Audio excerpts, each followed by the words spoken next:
5 American wars, 5 families, and the same result every single time. This isn't a story about bravery, or strategy, or victory. It's a story about math. Because when you strip away the speeches, the flags, the history books, something uncomfortable appears. A pattern so consistent it stops looking like coincidence. War is declared. Fear spreads. Governments rush. Contracts are signed. Profits surge. And when the war ends, the money doesn't disappear. It concentrates.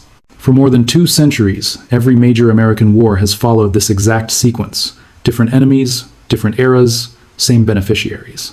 Entire dynasties built, not in spite of war, but because of it.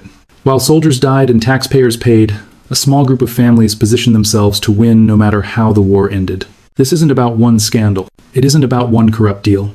It's about a system that rewards preparation over principle, access over accountability, and profit over consequence. What makes this harder to ignore is how ordinary it looks on paper. No secret meetings, no hidden ledgers, just contracts, budgets, invoices, numbers that quietly repeat across history, over and over again.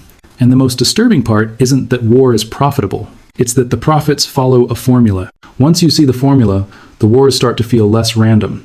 The timing makes more sense, the decisions feel heavier, and the question stops being who won the war and becomes who was ready for it. Because this didn't happen by chance. This wasn't chaos. This wasn't an accident. Before going any further, there's a reaction this story always triggers. A reflex. A defense mechanism.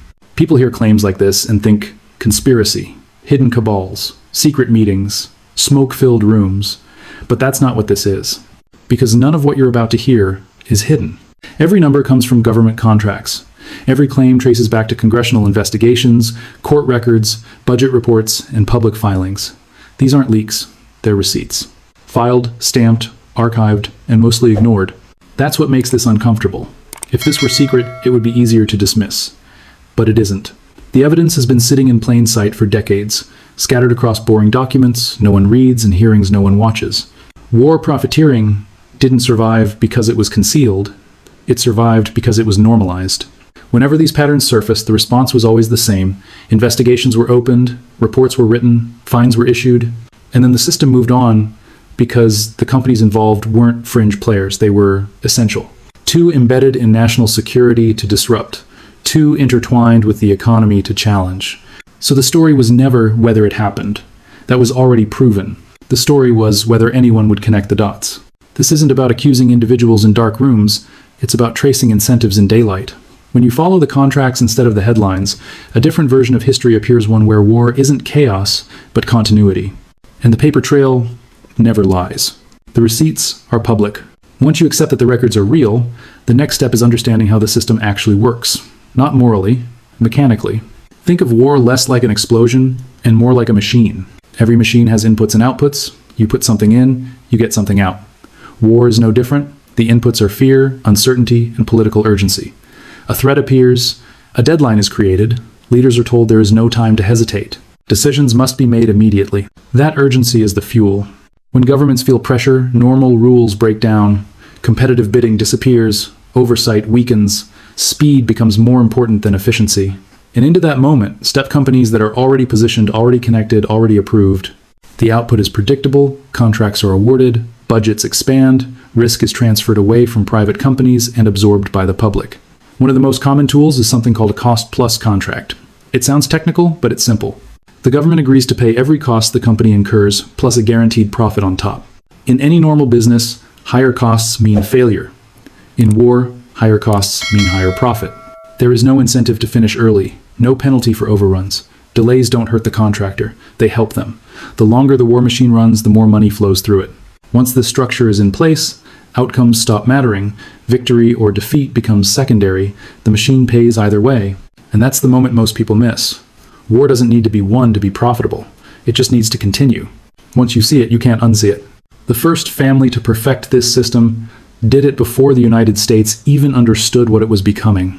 Long before defense contractors had names, before the phrase military-industrial complex existed, one company learned how to turn readiness into inevitability. The DuPont family didn't wait for war, they prepared for it. In 1802, when America was still young and unstable, DuPont built gunpowder mills along the Brandywine River. The location wasn't accidental, close enough to power centers to deliver quickly, far enough away that explosions wouldn't cause political problems. Capacity came first. Contracts came later. When the War of 1812 began, the government didn't search for options. It went to the company that was already producing. DuPont supplied the powder, they expanded production, they made profits. And when the war ended, they didn't shut down. They kept the mills, they kept the infrastructure, they waited. That waiting was the strategy. Every conflict after followed the same rhythm. The Mexican-American War, the Civil War, World War I, World War II, Korea, Vietnam. Each time, the government needed explosives immediately. Each time, DuPont was ready before anyone else. And readiness beat ideology every time. During the Civil War, members of the DuPont family politically opposed abolition. Some sympathized with the Confederacy. None of that mattered. The Union had the contracts. DuPont sold to the Union. Profit didn't care about belief. By World War I, the scale exploded. DuPont supplied nearly half of all Allied explosives. Profits didn't just grow, they multiplied. And when the war ended, the money didn't go back to the public. It was reinvested. Chemicals, plastics, materials. A peacetime empire built with wartime cash. War didn't make DuPont rich once. It taught them how to stay rich forever. War doesn't reward belief. It rewards preparation. Once a company delivers in one war, it stops being just a supplier. It becomes a reference point. Governments remember who showed up when everything was urgent and nothing could fail. In peacetime, officials talk about competition and efficiency. In wartime, they talk about reliability, and reliability almost always means familiarity. When the next conflict begins, there isn't time to experiment. No one wants to test a new supplier while soldiers are already deploying, so the government goes back to the same names, the same companies, the same contracts. What started as a single emergency decision turns into a permanent advantage. This is how preferred suppliers are born. Once you're inside that circle, you don't compete the way normal businesses do. You're no longer bidding to win, you're bidding to confirm. The paperwork still exists, but the outcome is mostly decided before the ink dries. New competitors can underbid, innovate, even outperform, and still lose. Because wars aren't won by lowest cost. They're won by whoever is already trusted. And that trust compounds. Factories built for one war don't disappear after peace. They sit ready, skilled workers stay employed, political relationships deepen. So when the next crisis arrives, these companies can say something no one else can. We're already producing. That sentence is worth billions. Every successful delivery makes the next contract easier. Every contract makes the company more essential, and eventually the idea of replacing them feels dangerous, risky, unpatriotic. This is how temporary emergency decisions quietly turn into permanent monopolies, not by law, by habit. Winning once doesn't just mean winning that war. It means being first in line for the next one. Winning once means winning forever. By the time war reached the industrial age, explosives were no longer enough. Armies could fight without gunpowder, they couldn't move without fuel.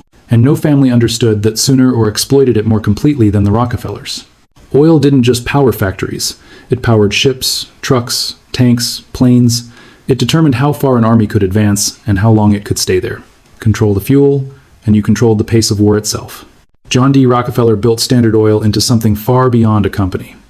By the late 19th century, it controlled nearly everything that mattered in energy, refining, distribution, pricing. When the U.S. Navy began shifting from coal to oil, Standard Oil quietly became a strategic asset. The Spanish-American War was short, but it proved the point. Modern navies ran on petroleum. Wars could no longer be fought without it. From that moment on, every major conflict required oil at an industrial scale. World War I made the dependency absolute. Trucks replaced horses, tanks crossed battlefields, aircraft filled the skies, and every one of them burned fuel. Rockefeller companies supplied oil to the United States and its allies, but that wasn't the whole story. Through subsidiaries and foreign partners, Rockefeller-linked companies also sold oil to America's enemies. Different corporate entities, different flags, same profit stream, legal, documented, profitable. This wasn't betrayal, it was structure. After antitrust laws broke Standard Oil into pieces, the monopoly didn't vanish. It multiplied. Exxon, Mobil, Chevron. Different names. Same control, same families, same influence. War after war, oil contracts flowed, guaranteed demand, guaranteed government payment, guaranteed profit.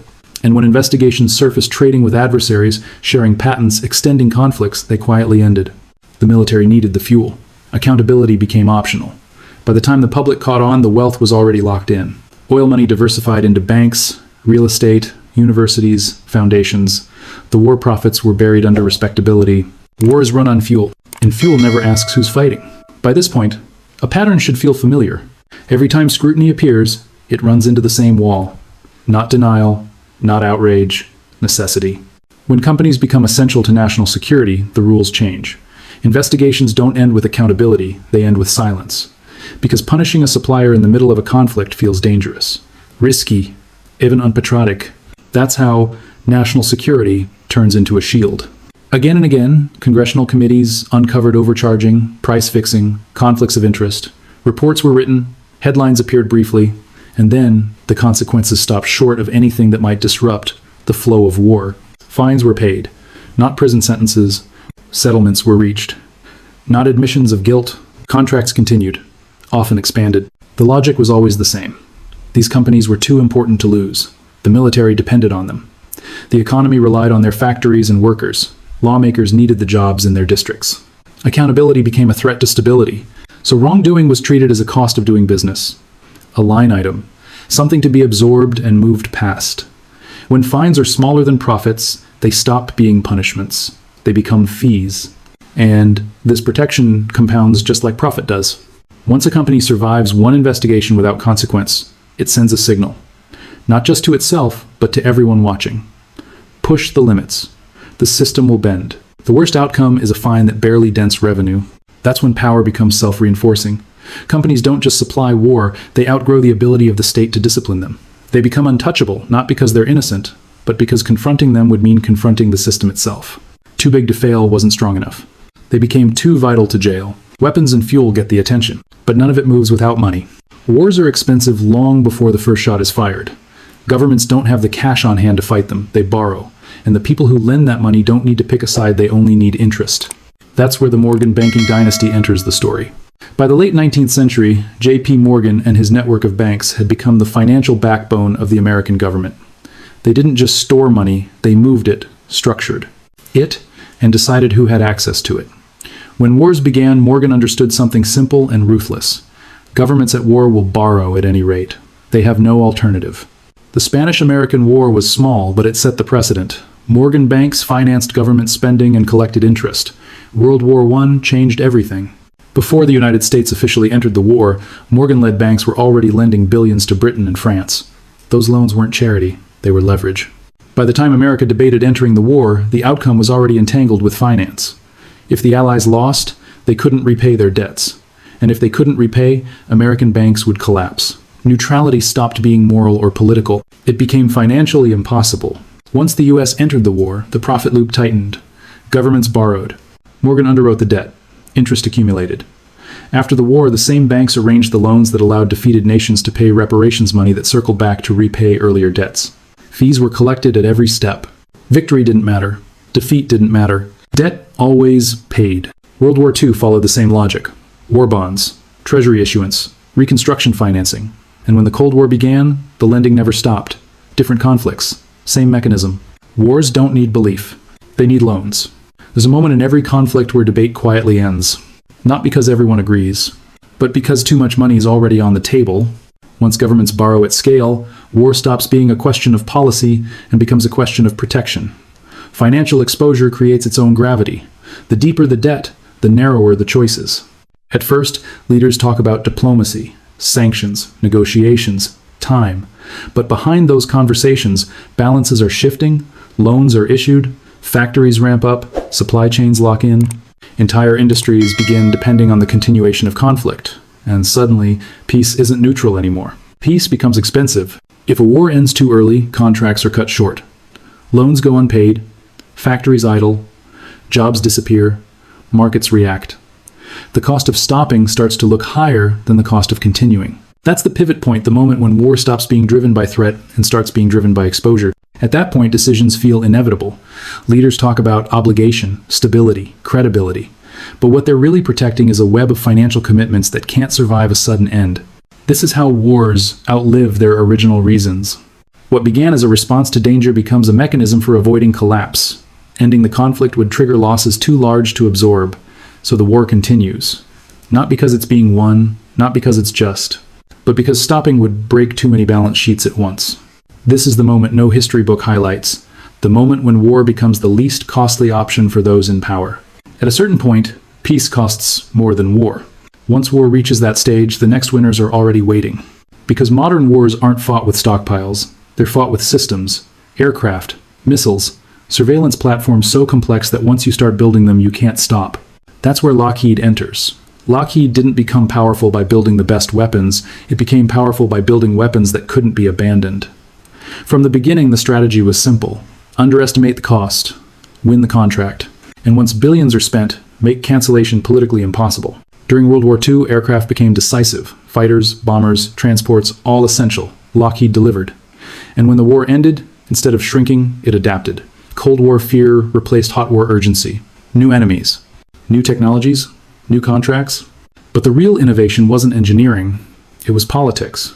Lockheed learned to spread production across congressional districts. Factories here, suppliers there, thousands of jobs tied to a single program. That way, canceling a weapons system didn't just mean canceling a contract, it meant canceling livelihoods in dozens of states. Senators didn't need to be bribed.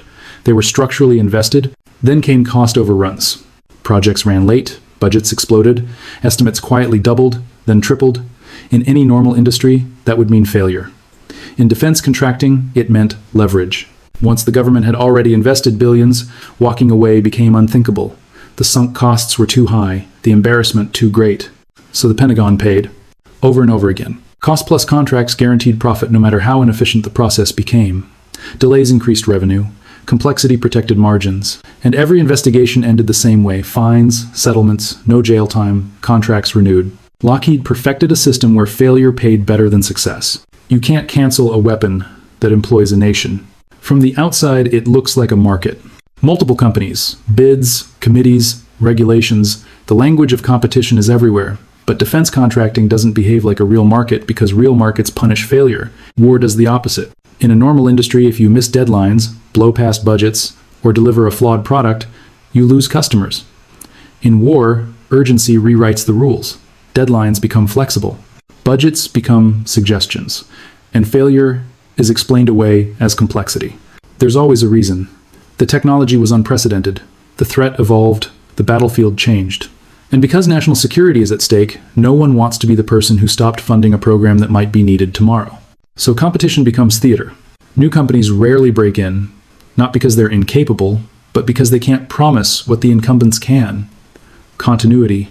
The existing contractors already have clearances, factories, political relationships, and decades of trust built under crisis. Challenging them feels like gambling with safety.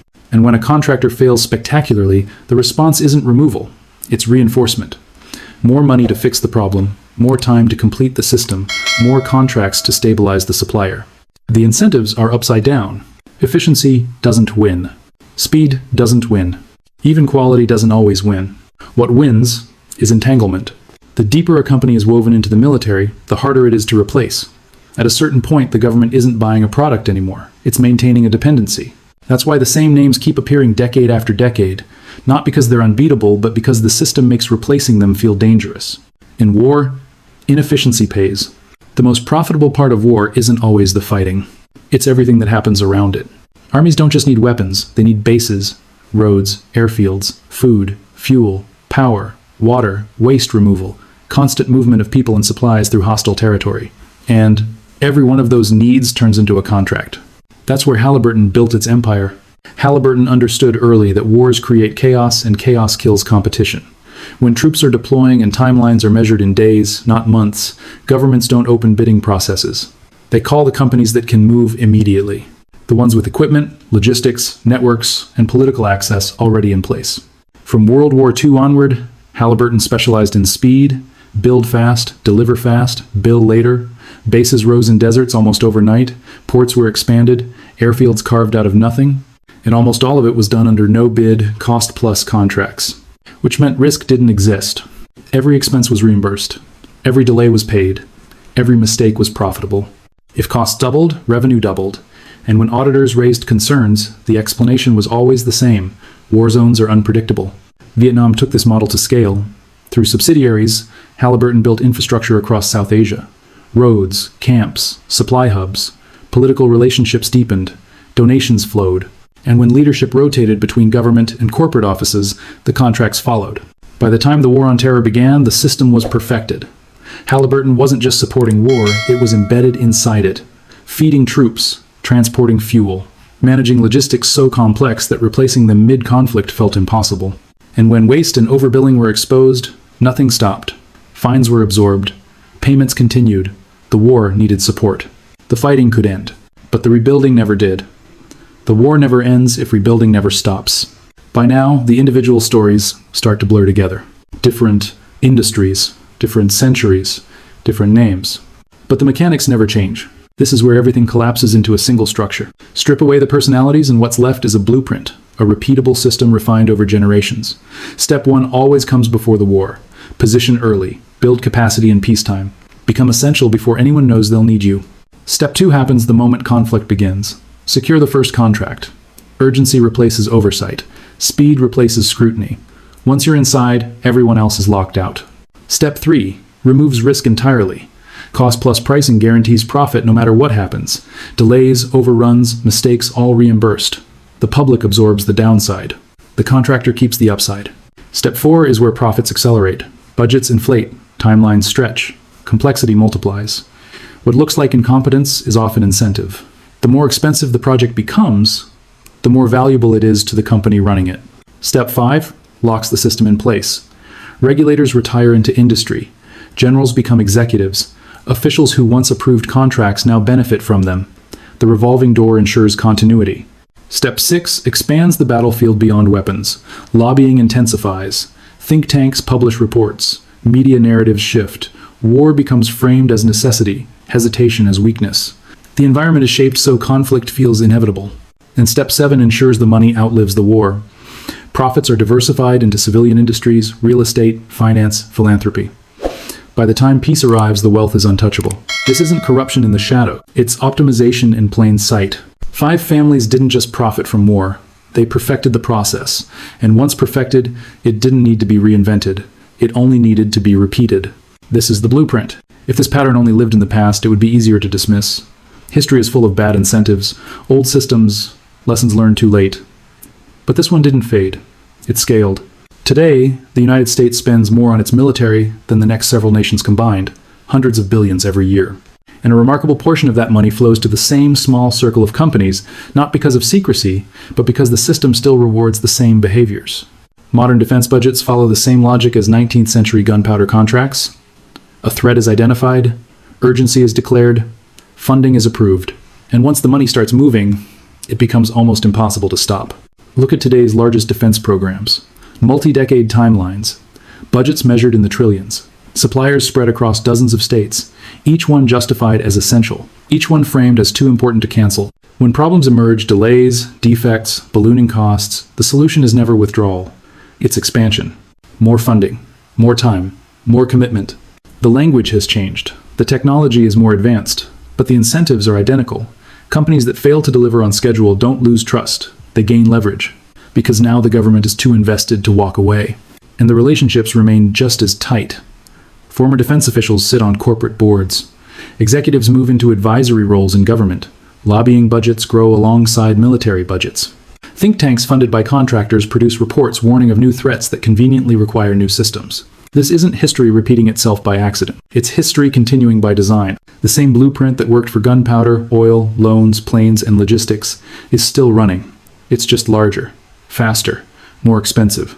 This isn't history. It's now. Once you understand how much money flows through this system, a different question starts to matter. Not how much was spent, but what never happened because of it. Hundreds of billions of dollars didn't vanish. They were redirected. Every war contract funded came from public money, taxes paid by workers, debt carried by future generations, resources that could only be used once. That's the part rarely discussed. Because opportunity cost doesn't leave rubble, it leaves absence. The schools that weren't built, the hospitals that never opened, the bridges that kept decaying, the research that went unfunded, money that went to explosives couldn't go to education, money that paid for fuel convoys couldn't fund healthcare, money absorbed by cost overruns couldn't repair infrastructure.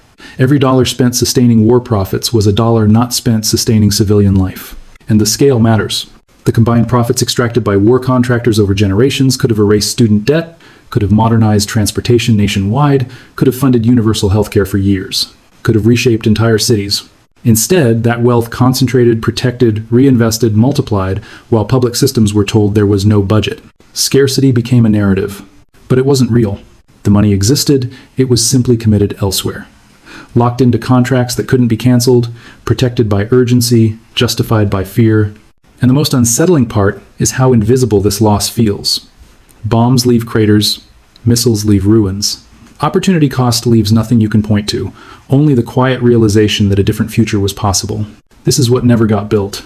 There's a reason this pattern survives every generation. Not because no one sees it, but because changing it is politically dangerous. Entire regions depend on defense spending for jobs. Entire careers are built on managing war budgets. Entire institutions are funded by companies that benefit from conflict. Pull one thread, and the system doesn't unravel quietly, it resists. Lawmakers who challenge military spending are accused of endangering national security. Regulators who push too hard find their careers stalled. Presidents who promise reform inherit contracts already signed, factories already running, workers already employed. The cost of stopping feels immediate. The cost of continuing feels abstract. So nothing breaks. The public is distracted by headlines, not balance sheets. Wars are framed as necessity, not choice. And because the consequences are spread across millions of taxpayers and future generations, no single group feels the full weight. Outrage dissolves before it can turn into action. Even when scandals surface, they're treated as exceptions, bad actors in an otherwise sound system, but the system itself never changes. It absorbs the criticism, pays the fines, and keeps operating. That's why every new conflict feels familiar. Different names, different places, same structure, same incentives, same outcome. History isn't warning us, it's demonstrating something. If the system remains intact, the future will look exactly like the past, just more expensive, more automated, and more distant from public control. History says it will happen again. By the time people realize what's really happening, the story is already framed for them. They're told these companies are patriotic, that they protect the nation, that questioning them is naive, or dangerous, or ungrateful, and most people accept that version not because it's true, but because it's simple. The harder truth takes longer to see. That war, in this system, isn't just a tragedy, it's a transaction. A predictable transfer of public money into private hands, justified by fear and protected by urgency. The names change, the weapons evolve, the profits remain. Once you recognize the pattern, history reads differently. Wars stop feeling random, budget debates feel staged, and national interest starts sounding a lot like shareholder interest. This isn't about rejecting reality or denying that some wars were necessary. It's about understanding how necessity gets exploited, how systems built for defense quietly turn into machines for extraction. Seeing this doesn't make you cynical. It makes you informed. Because power doesn't announce itself. It hides in routines, in contracts, in incentives that repeat until they feel natural. Now you know the pattern. If you want to understand how power actually works, not how it's explained, but how it operates, stay with this channel. These aren't stories you're taught in school, but they're written all over the record if you know where to look.